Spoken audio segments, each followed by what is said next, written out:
So this is my handmade notes और ये notes मैंने सारे रेफरेंस बुक और चैट जीपीटी सबका कॉम्बिनेशन यूज़ करके बनाया है। आई नो सेल टॉपिक बहुत इजी है इसलिए इजी लगेगा, बट बाकी आगे और भी टफ होता जाएगा। एंड एज यू नो मैं ऑलरेडी पोस्ट ग्रेजुएटेड हूँ, क्वालिफाइड हूँ, आई एम फार्मिंग क्यूए हूँ, 4 ईयर का एक्सपीरियंस है टीचिंग भी और इंडस्ट्री में भी, but now I am on a break because मैं सिविल की प्रेप कर रही हूँ। Okay, so let's start it. Cell, ठीक है। Unit cell make tissue. Okay, cell एक यूनिट है जो टिश्यू बनाता है। बहुत सारे सेल से टिश्यू बनते हैं और सेल डिफरेंट शेप्स के होते हैं और साइज़ के होते हैं अकॉर्डिंग टू ऑर्गन। वो आपके हाथ के हैं, कान के हैं, नाक के हैं, ठीक है। ये सिंपल डायग्राम है, आप गूगल से भी ले सकते हो, आपको जो पसंद आए आप ले सकते हो। This is a cell structure. ये पूरा सेल है, ठीक है, और इसके अंदर बहुत सारे माइक्रोसोम्स प्रेजेंट होते हैं। Also the microtubules are present. This is a cell membrane, this is the lysosomes, also present mitochondria. Okay, in mitochondria we have two types present, like organ parts of mitochondria, cyste and matrix. This is nucleus. Okay, this is a nucleus membrane, this is nuclear, and this is chromatin. Okay, this is endoplasmic reticulum. This is a rough ribosome which made up of proteins, and this is a smooth ribosome which is included fatty acids, steroid and calcium. This is a Golgi pressure, okay, besides to endoplasmic reticulum. Now what is the function of cells? Actually, first is ingestion and assimilation. Ingestion means when amino acid converted to protein, and assimilation means protein converted to amino acid.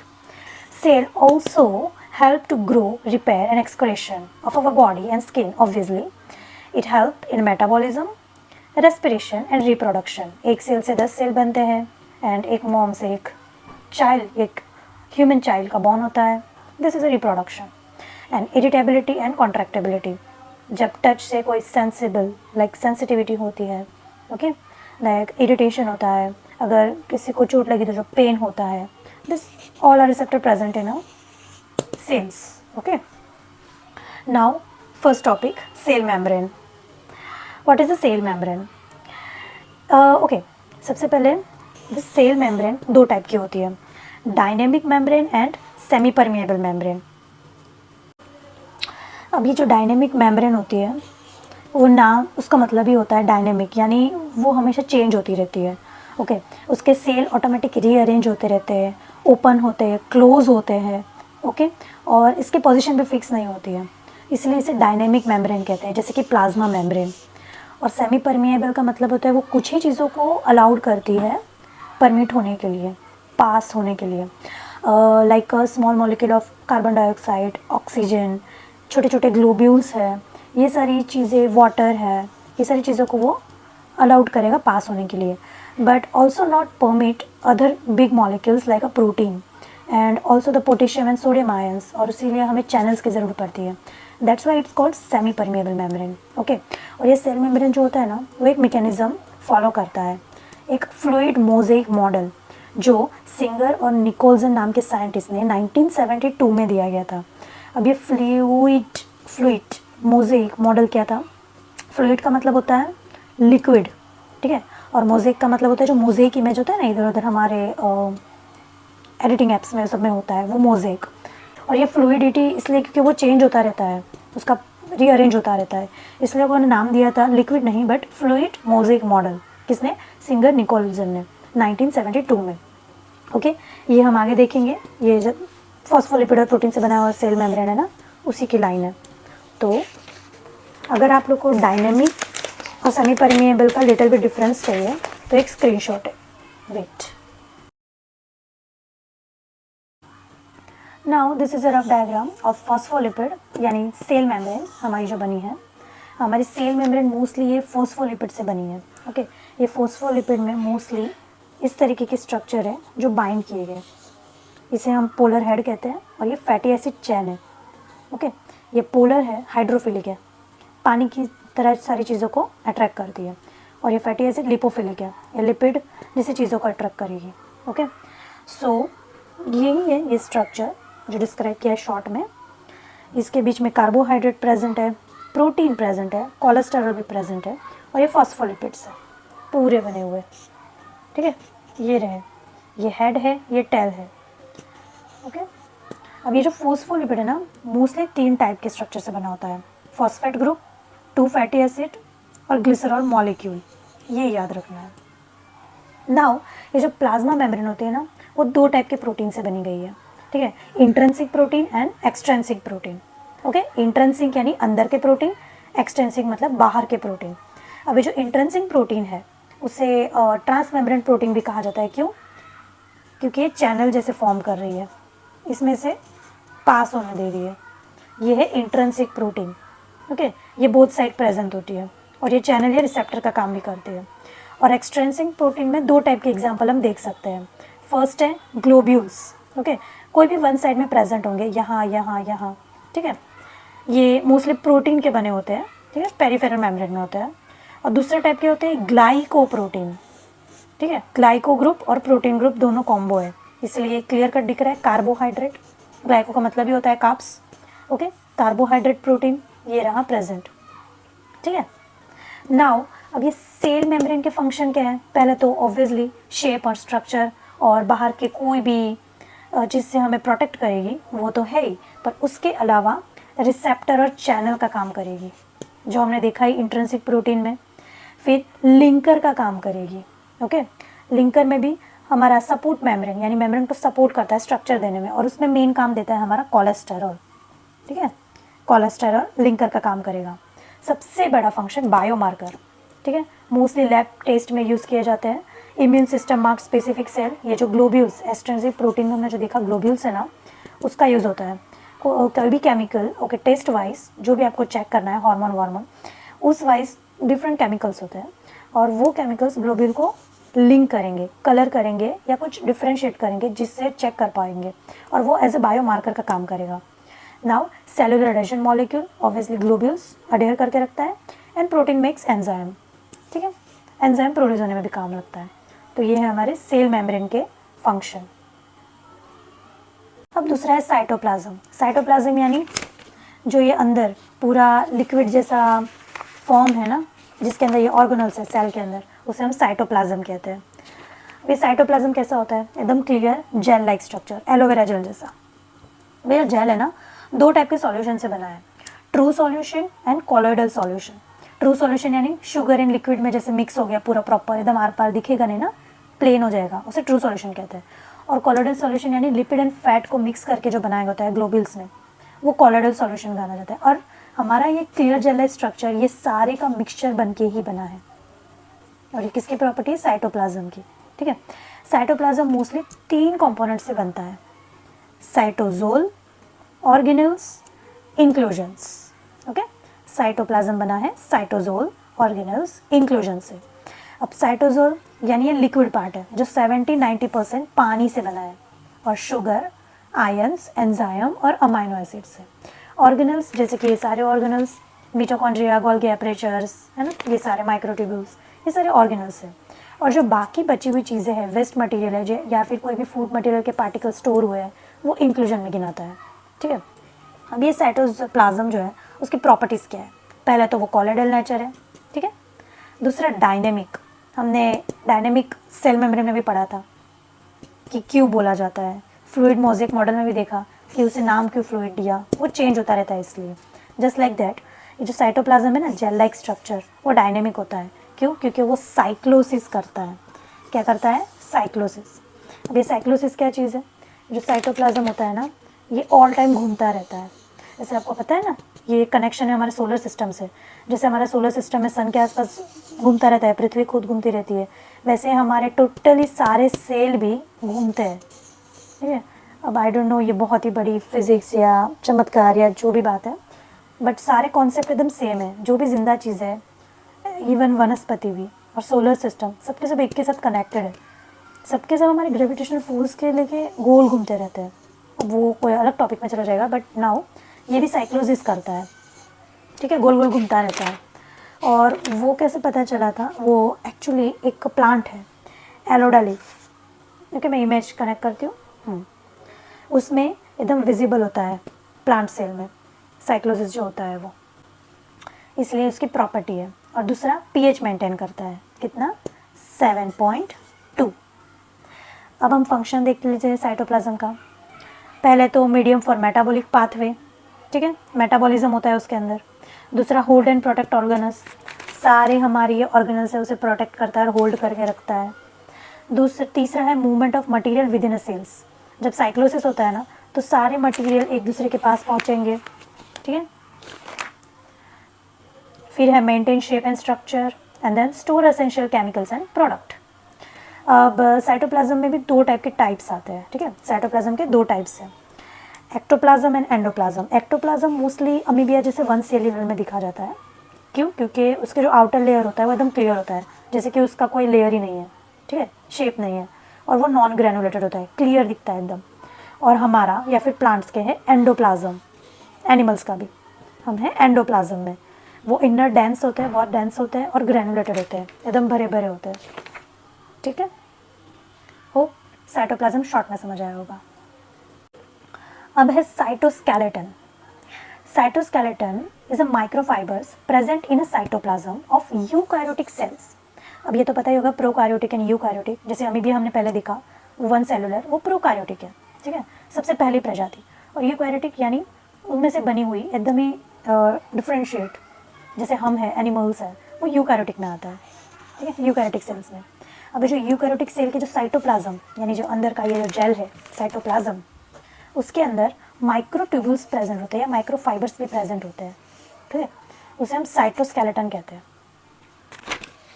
Okay, इसमें आपको माइक्रोफाइबर्स दिख रहे हैं, बहुत सारे हैं, ठीक है, ट्यूब्यूल्स जैसे है, ठीक है, ये सारे जो माइक्रोफाइबर्स होते हैं ना ये साइटोस्केलेटन बोलते हैं।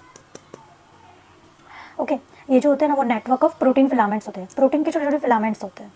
और ये साइटोस्केलेटन मोस्टली 3 टाइप के होते हैं, ओके, 3 टाइप के, microfilament, intermediate filament and microtubules. कितने टाइप है साइटोस्केलेटन के? Microfilament, intermediate filament and microtubules. पहले देखते हैं शॉर्ट में माइक्रोफिलामेंट क्या है। अब माइक्रो का मतलब एकदम छोटा, ठीक है, तो सब इन तीनों में सबसे पतला और छोटा होगा माइक्रोफिलामेंट, मोस्टली 7 नैनोमीटर के आसपास, वो सबसे थिनेस्ट होंगे। Okay, solid rod like structure होगा उसका, एकदम rod like, made of mostly actin protein, और ये होते हैं एक्टिन प्रोटीन से बने हुए, ठीक है, ऐसे ऐसे रोड लाइक एक्टिन प्रोटीन से बना होगा। अब ये है जी एक्टिन और ये है एफ एक्टिन, ओके, ये सारे टाइप्स है एक्टिन के, उसमें से पहला G actin and F actin, वैसे 2 टाइप के एक्टिन प्रोटीन से बना हुआ रोड जैसा स्ट्रक्चर है, वो है माइक्रोफिलामेंट। ये काम क्या करता है, ये क्यों ज़रूरत है इसके अंदर? ये माइक्रोफिलामेंट्स जो होते हैं ना वो मूवमेंट जनरेट करते हैं, मैकेनिकल सपोर्ट देते हैं, शेप देते हैं, और एंडोसाइटोसिस और एक्सोसाइटोसिस में हेल्प करते हैं। अब ऑब्वियसली वो मूवमेंट कर रहे हैं तो एंडोसाइटोसिस और एक्सोसाइटोसिस में हेल्प करेंगे। तो आपको बस एक ही याद रखना है, ये खुद भी घूमेंगे और पूरा साइटोप्लाज्म को गोल गोल घुमाने में हेल्प करेंगे, माइक्रोफिलामेंट्स, ठीक है। दूसरा टाइप साइटोस्केलेटन का इंटरमीडिएट फिलामेंट, बीच का, इन तीनों का बीच का, मोस्टली होगा 10 नैनोमीटर के आसपास, थोड़ा थिक होगा इससे, बट थिनर देन माइक्रोट्यूब्यूल्स। और ये कंपोज होता है 15 प्रोटीन से। इंटरमीडिएट फिलामेंट टोटल 15 प्रोटीन से बना हुआ होता है, जैसे कि कैराटिन, डाइसिन, सारे प्रोटीन से बना हुआ होता है। ये है इंटरमीडिएट फिलामेंट। और ये क्या काम करता है? Stabilise cell and support organelles. ये बहुत ही मजबूत होता है, ठीक है, कैराटिन से पता ही चल गया होगा, बहुत मजबूत होता है ये, इसलिए बस एक फंक्शन याद रखना है, स्टेबिलाइज, ठीक है, इधर उधर भटकने नहीं देता, जकड़ के रखता है। इंटरमीडिएट फिलामेंट्स सारे आसपास ऐसे स्प्रेड हुए होते हैं।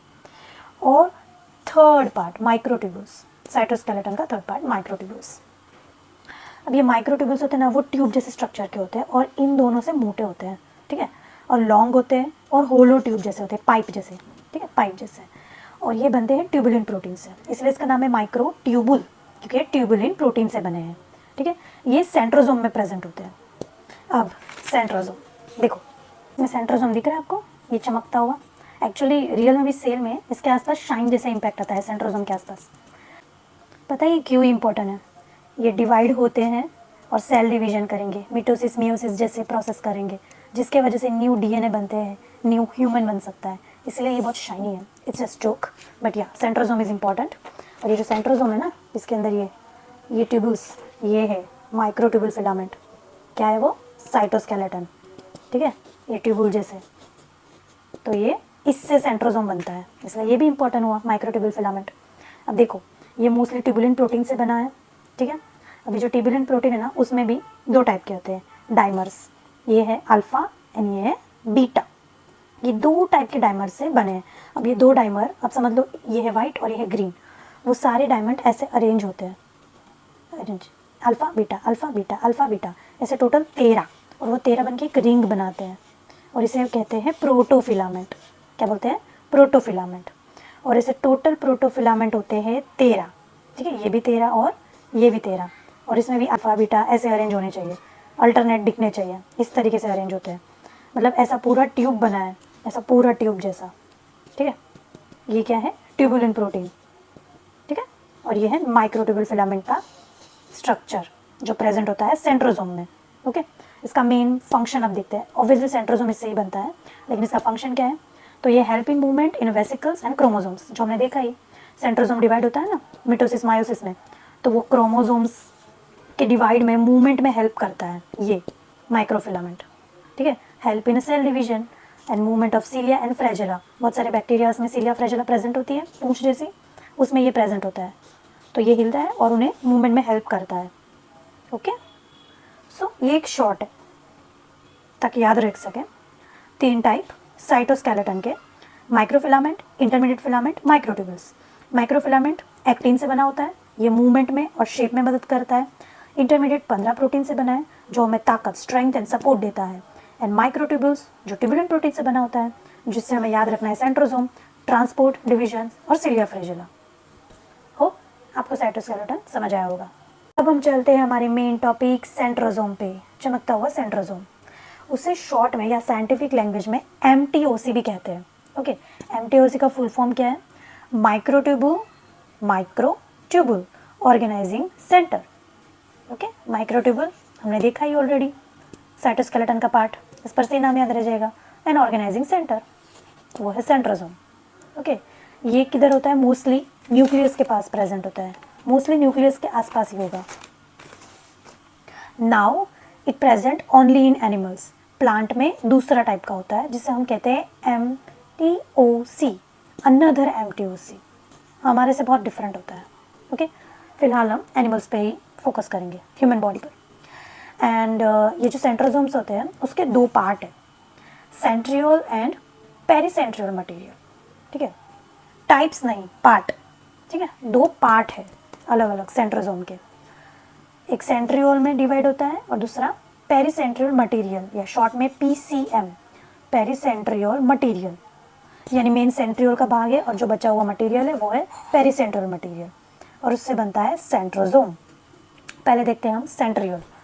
अब सेंट्रियोल क्या है? एक सिलिंड्रिकल शेप है जो बहुत सारे माइक्रोट्यूबुल को अरेंज करके बना है, ओके। 9/3 का मतलब क्या है? यानी 3 माइक्रोट्यूबुल्स, लेकिन ऐसे टोटल 3 3 3 9, ठीक है। और ये triplet of microtubule in circular arrangement. Microtubule यानी हमने जो पहले देखा ना साइटोस्केलेटन के 3 टाइप, उसमें जो माइक्रोट्यूबुल्स है ये जो ट्यूबुलिन प्रोटीन से बना है, अल्फा बीटा डाइमर 13 13 13। अब ये पूरे ट्यूब्स, ये वैसे पूरे के पूरे ट्यूब, ऐसे टोटल 3 3 3 3 3 3 ट्रिपलेट, ऐसे टोटल 3 3 3 3 ट्यूबुल है अरेंज, और वैसे 9 पार्ट्स, 9 भाग, और वो टोटल मिलके बनाएंगे एक रिंग, वो बना सेंट्रियोल, ठीक है। तो टोटल कितने माइक्रोट्यूबुल हुए? हाँ 27 माइक्रोट्यूबुल सेंट्रियोल्स में, ठीक है, इन सिलिंड्रिकल शेप में। और अब दूसरा उसका पार्ट है सेंट्रोसोम का PCM, पेरिसेंट्रियोल मटेरियल। अब ये पेरिसेंट्रियोल मटेरियल है वो गामा ट्यूबुलिन प्रोटीन से बना है, ये ऑलरेडी अल्फा और बीटा का बना है, और ये बचा हुआ गामा प्रोटीन ट्यूबुलिन का वो PCM में यूज़ होता है, ठीक है। So gamma tubulin protein complex, और ये भी रिंग शेप्ड होता है। अब इनके फंक्शन क्या है, ठीक है, सेंट्रोसोम का फंक्शन क्या है? ऑब्वियसली सबको ही पता है, मिटोसिस में उसमें हेल्प करता है, सेल डिवीजन में, माइक्रोट्यूबुल ऑर्गेनाइजेशन में हेल्प करता है, इसलिए तो उसका नाम है organising centre. Help to separate chromosome, definitely cell division तभी होगा। Influence shape of cell and position of Golgi apparatus. अब ऐसा क्यों लिखा पोजीशन ऑफ गोल्गी? क्योंकि अगर ये यहाँ नहीं होगा ना तो गोल्गी एपरेचर्स यहाँ होगा, इसका यहाँ होने का रीज़न ये है, ठीक है। तभी गोल्गी एपरेचर यहाँ रहेगा। तो ये इसका शेप मेंटेन करके रखता है, पोजीशन मेंटेन करके रखता है ना। एक नोट है, ठीक है। अब जो कैंसर सेल होते हैं वो एबनॉर्मल दिखेंगे सेंट्रोसोम नंबर में। जिसको कैंसर होगा उस पेशेंट्स में ये जो सेंट्रोसोम के नंबर्स होते हैं ना वो एबनॉर्मल होंगे, बहुत ही कम या बहुत ही ज़्यादा। डिफेक्ट इन अ सेंट्रोसोम, अगर इसमें थोड़ा भी डिफेक्ट आया ना अरेंजमेंट में या सेंट्रोसोम में, तो उसमें क्या क्या प्रॉब्लम होती है। तो first, abnormal chromosome number, chromosome के नंबर्स होंगे वो चेंज हो जाएंगे, उसे बोलते हैं हम aneuploidy. Okay, now nerve development disorder, बहुत सारे न्यूरो डेवलपमेंट डिसऑर्डर होते हैं जिसे हम माइक्रोसेफाली भी बोलते हैं। And defective sperm tail, okay, sperm में प्रॉब्लम्स आती है जो इनफर्टिलिटी में कोज करती है, किसका, सेंट्रोसोम की वजह से। यह नोट इसीलिए क्योंकि इस पर क्वेश्चन पूछे गए हैं। अगला है endoplasmic reticulum. Now this is endoplasmic reticulum, सबसे बड़ा 2 पार्ट वाला। Okay, it is a proteinaceous network membrane, ठीक है। Flatten sac extend from nuclear envelope. Nuclear envelope मतलब है ना, उसके जो मेम्ब्रेन है ना वहाँ से थैली जैसा स्ट्रक्चर निकलता है। ये रहा न्यूक्लियर मेम्ब्रेन, थैली जैसा बनेगा और वो आगे आगे बनता जाएगा और वो कन्वर्ट होगा in endoplasmic reticulum. Okay, it extended and it's like a sac. This endoplasmic reticulum is made up of 3 elements: cisternae, vesicle and tubules. Okay, which 3? Cisternae, vesicle, tubules. Okay, now this is a blobbing of membrane which is converted in endoplasmic reticulum. It extended to cytoplasm, ribosome attached by a protein called ribofourin. ये जो रिबोसोम्स होते हैं वो एक protein के साथ attach होते हैं जिस प्रोटीन का नाम होता है रिबोफोरिन। अब ये जो रिबोसोम होता है उसका एक्चुअल फंक्शन क्या है, या फिर आप बोल सकते हो सिस्टरनी, क्योंकि या ये सिस्टरनी पर ही रिबोसोम्स होते हैं। तो ये जो पहला पार्ट है सिस्टरनी, उसका क्या काम है एंडोप्लाज्मिक रेटिकुलम में, तो वो तो पहले तो एक स्टोरेज स्पेस देता है। Okay, it transport channels, protein folding, modification इस सिस्टरनी के अंदर होता है। Separation of inside content of from cytoplasm. Okay, like a pancreatic cell, हमारे बॉडी में जो पेनक्रियाटिक सेल्स है वो एक टाइप की सिस्टरनी है। Okay, now the second element is vesicle of endoplasmic reticulum. Vesicle like this, it's like a vessel, it like a sac, like a vesicle structure contained ribosomes. It also contained ribosome and this also contained a ribosome. And function of vesicles, transport protein and a lipid. Okay. Why are written RER and SER to Golgi? Okay. So first RER यानी rough endoplasmic reticulum and this is smooth endoplasmic reticulum. Vesicle present in a both. Okay. Vesicle are present in a both, in a rough and in a smooth. ये दोनों में vesicle present होंगे. लेकिन difference इतना है कि rough endoplasmic reticulum में जो वेसिकल है it transport protein and smooth वाले में it's transport lipid. Okay, rough में प्रोटीन ट्रांसपोर्ट करेगा एंड स्मूथ में लिपिड ट्रांसपोर्ट करेगा। Okay, which part? Vesicle. Now the another function is exocytosis. After passing fuse with cell membrane and release substance out. Okay, मतलब ये जो vesicle है वो cell के पास जाएगा, नज़दीक जाएगा, जैसे कि ये सेल है समझ लो, ये लाइन सेल है, ये नज़दीक जाएगा, इसके साथ अटैच होगा, ऐसा फट के ओपन होगा और सारा मटेरियल बाहर निकाल देगा। Okay, so it cause exocytosis. Example is salivary gland cell. हमारे जो सलाइवा की ग्लैंड होती है ना, मुंह में जो सलाइवा आ रहा है वो इस तरीके से काम करता है। ठीक है, वेसिकल्स में एंजाइम प्रेजेंट होते हैं, जैसे ही हमारे टंग की ग्लैंड के ऊपर आएंगे एनवायरनमेंट में वो फट जाएंगे और उससे बाहर सलाइवा आ जाएगी और इसीलिए हमारे मुंह या टंग पर सलाइवा आ जाती है। Okay, it is a part of vesicles which is a part of endoplasmic reticulum. And the third is a tubules. It's a tube, long tube, branch like a structure, but इसके अंदर ribosomes present नहीं होते। Close to the plasma membrane, ये हमेशा plasma membrane के पास ही होते हैं और ये सिर्फ और सिर्फ स्मूथ एंडोप्लाज्मिक रेटिकुलम में होते हैं। ओके, होप एंडोप्लाज्मिक रेटिकुलम के एलिमेंट समझ आए होंगे। अब हम मेन पॉइंट पे चलते हैं कि एंडोप्लाज्मिक रेटिकुलम के 2 टाइप हैं, RER और SER। Rough endoplasmic reticulum and smooth endoplasmic reticulum. अब रफ एंडोप्लाज्मिक रेटिकुलम है ना, वो कंटिन्यू टू न्यूक्लियस, वो न्यूक्लियस के सबसे पहले होता है, ठीक है, सबसे पहला होता है रफ और उसके बाद आता है smooth. Okay, rough endoplasmic reticulum it's extended to nucleus and studded with ribosomes, जो हमने पहले ही देखा, सिस्टर्नी के आसपास रिबोसोम्स लगे हैं। और ये रिबोसोम मैंने पहले कहा बहुत इंपॉर्टेंट है क्योंकि वो प्रोटीन बनाते हैं। रिबोसोम के अंदर क्या बनते हैं? प्रोटीन, सारे प्रोटीन हमारे बॉडी के। That protein enter in a space of endoplasmic reticulum, फिर वो प्रोटीन अंदर एंटर हो जाएंगे उस सैक के अंदर एंड प्रोसेस्ड, वहाँ पे प्रोसेस होंगे एंड शॉर्टेड, और फिर वो शॉर्ट होंगे अलग अलग काम के wise. And mostly it's sorted in a glycoprotein plus protein phospholipid, and ये सब कन्वर्ट होगा सेक्रेटरी प्रोटीन, ऑर्गेनल प्रोटीन या मेम्ब्रेनियस प्रोटीन में। ये डिफरेंट डिफरेंट टाइप के प्रोटीन्स हैं, ठीक है, जो अलग अलग काम करते हैं। ये सब के सब बन रहे हैं कहाँ? यहाँ, यहाँ इस पे जो बारीक बारीक रिबोसोम है उसमें प्रोटीन बनते हैं, फिर ये अंदर जाते हैं, प्रोसेस होते हैं, सॉर्ट होंगे, ओके, और वहाँ पे डिफ्रेंशिएट होंगे कि हाथ के लिए कौन होगा, एंजाइम कौन बनाएगा, ग्लैंड कौन बनाएगा, ऐसे अलग अलग प्रोटीन वो शॉर्ट आउट होंगे। Now smooth endoplasmic reticulum, soft वाला जो ज़्यादा स्टडेड नहीं दिखता है, ओके, ये smooth. It extended to plasma membrane, tubular sac without ribosomes. हमने एलिमेंट्स देखा है, ट्यूबुल्स, 3 एलिमेंट देखे एंडोप्लाज्मिक में, उसमें जो थर्ड था ट्यूबुल्स, वो SCR का पार्ट है। Now enzyme, okay, secrete to synthesize like a fatty acid and steroid. ये क्या करते हैं? ये एंजाइम बनाते हैं, ठीक है, वो सिक्रेट करते हैं, सिंथेसाइज करते हैं। एग्जाम्पल उसमें मोस्टली है फैटी एसिड एंड स्टेरॉइड। दूसरा लीवर में, लीवर का जो एंडोप्लाज्मिक रेटिकुलम है, स्मूथ एंडोप्लाज्मिक रेटिकुलम, वो क्या करेगा? वो भी एंजाइम सिक्रेट करेगा, help to release glucose in a blood and inactive form detoxify like a drug, alcohol and pesticide. ये जो मैंने पार्ट्स लिखे ना, ये अलग अलग हमारे ऑर्गन्स हैं जिसके अंदर ये SCR प्रेजेंट है और वो क्या काम करते हैं वो लिखा गया है।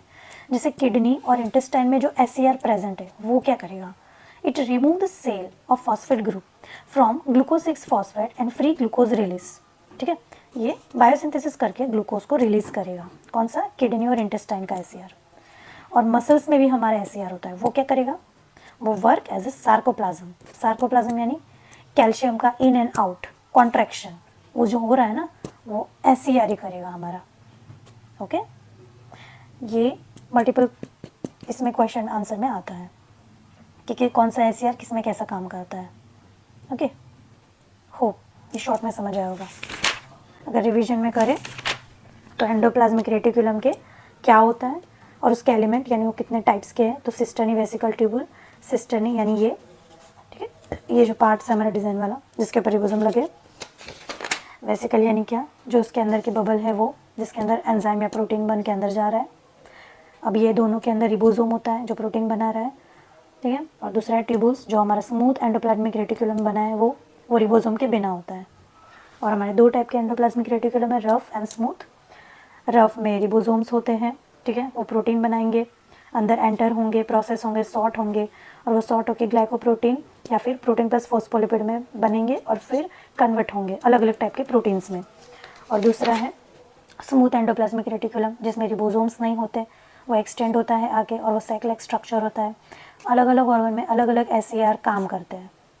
ओके, आगे हम टिश्यू के बारे में शॉर्ट में जानेंगे पर वो अगले वीडियो में। होप आपको ये शॉर्ट में समझ आया होगा। अगर कोई भी क्वेश्चन है आप बोल सकते हैं या फिर कोई भी इम्प्लीमेंटेशन है तो प्लीज़ कमेंट कीजिए।